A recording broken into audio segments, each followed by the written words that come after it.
Hello दोस्तों, स्वागत है आप सभी का एक बार फिर से मेरे यूट्यूब चैनल लक्ष्य बोध के गुरुजी पर। और आज की इस वीडियो में हम आपको यही बताने वाले हैं कि इसमें आज की इस वीडियो में हम आपको दो टॉपिक के बारे में बताने वाले हैं।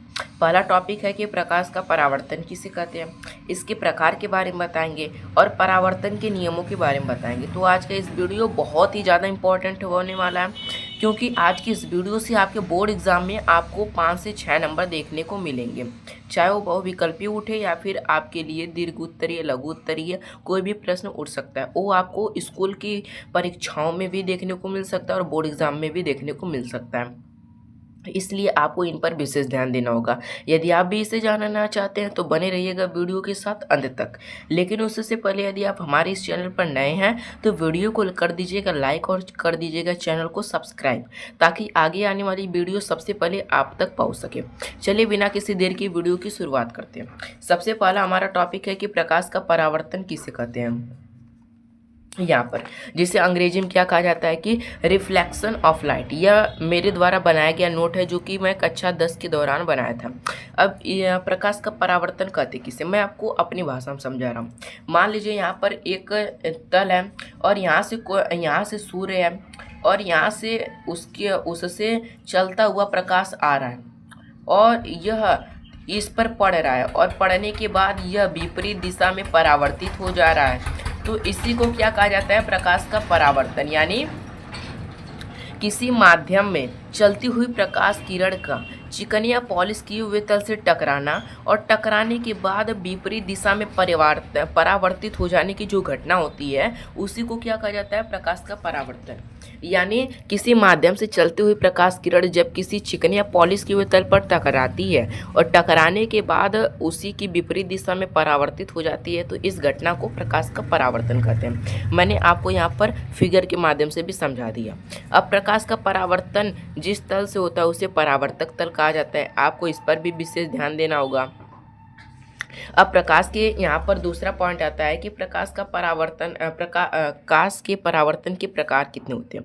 चूँकि ये हमारे सिलेबस में नहीं है, फिर भी इसे जानना बेहद ज़रूरी है, क्योंकि आपको केवल पढ़ाई मार्क्स के लिए ही नहीं लाना है, बल्कि आपको दैनिक जीवन में हो रहे चीज़ों का पता लगाने के लिए लाना है। तो परावर्तन के निम्न 2 प्रकार होते हैं। कौन कौन से प्रकार होते हैं, नियमित परावर्तन और अनियमित परावर्तन। नियमित परावर्तन और अनियमित परावर्तन का मतलब क्या है, मैं आपको समझा दे रहा हूँ फिगर के माध्यम से, ताकि आपको रटना न पड़े।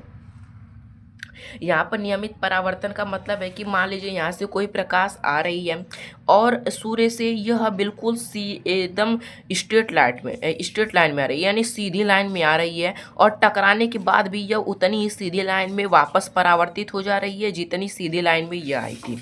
तो इसे क्या कहा जाता है, नियमित परावर्तन कहा जाता है। और नियमित परावर्तन के कारण एक किसी वस्तु का प्रतिबिंब हमें दिखाई देता है या फिर बनता है। अब अनियमित परावर्तन का कहने का क्या मतलब है कि मान लीजिए यहाँ से कोई प्रकाश किरण आ रही है सूर्य से चलकर, और यह जो सतह है यह चिकनी न होकर खुरदुरी है, और खुरदुरी होने के कारण इस पर प्रकाश पड़ रही है, और पड़ने के बाद वह एक ही लाइन में नहीं हो रही, बल्कि इधर भी फैल जा रही, इधर भी फैल जा रही, इधर भी फैल जा रही, यानी बहुत सारी दिशाओं में फैल जा रही है। तो इसे क्या कहा जाएगा, अनियमित परावर्तन। और अनियमित परावर्तन के कारण किसी वस्तु का प्रतिबिंब नहीं बनता है। आपको इस पर भी ध्यान देना होगा।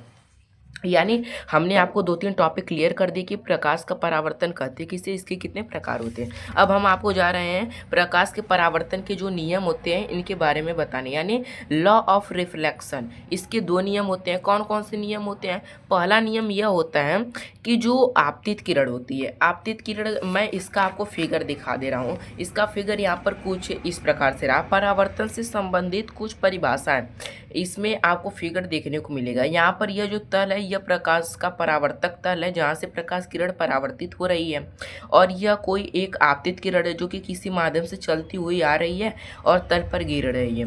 गिरने के बाद यह जिस बिंदु पर गिरती है उसे आपतन बिंदु कहा जाता है। आपतन बिंदु के टकराने के बाद यह विपरीत दिशा में परावर्तित हो जाती रही है। इस किरण को परावर्तित किरण कहते हैं, और इन दोनों के बीच में एक डॉटेड लाइन खींची जाती है जिसे अभिलंब कहा जाता है। अभिलंब और आपतित किरण के बीच में जो कोण बनता है उसे आपतन कोण, और परावर्तित किरण अभिलंब के बीच में जो बनता है उसे परावर्तन कोण कहा जाता है। तो परावर्तन का पहला नियम यही कहता है कि आपतित किरण, परावर्तित किरण और आपतन बिंदु पर खींचा गया अभिलंब जो होते हैं ना, वो तीनों एक ही तल के, वे जो तीनों होते हैं एक ही तल के एक बिंदु पर स्थित होते हैं। आपतन बिंदु पर क्या होते हैं, तीनों स्थित होते हैं। अब दूसरे नियम का क्या कहना है यहाँ पर, जितना आपतन कोण होता है उतना ही परावर्तन कोण होता है। मान लीजिए कि आपतन कोण 0 है तो परावर्तन कोण भी 0 होगा। अगर आपतन कोण 45 डिग्री है तो 45 डिग्री क्या होगा, परावर्तन कोण भी होगा। अगर 30 डिग्री है तो 30 डिग्री हो भी, यानी आपतन कोण और परावर्तन कोण क्या होते हैं, सदैव आपस में बराबर होते हैं। ये रहे परावर्तन के 2 नियम जिन पर आपको विशेष ध्यान देना है। तो दोस्तों आपको ये वीडियो कैसी लगी कमेंट करके जरूर बताइएगा। ऐसी मज़ेदार वीडियोज़ को देखने के लिए वीडियो को लाइक करिएगा और चैनल को सब्सक्राइब करना मत भूलिएगा। मिलते हैं किसी अगले वीडियो में नए टॉपिक के साथ।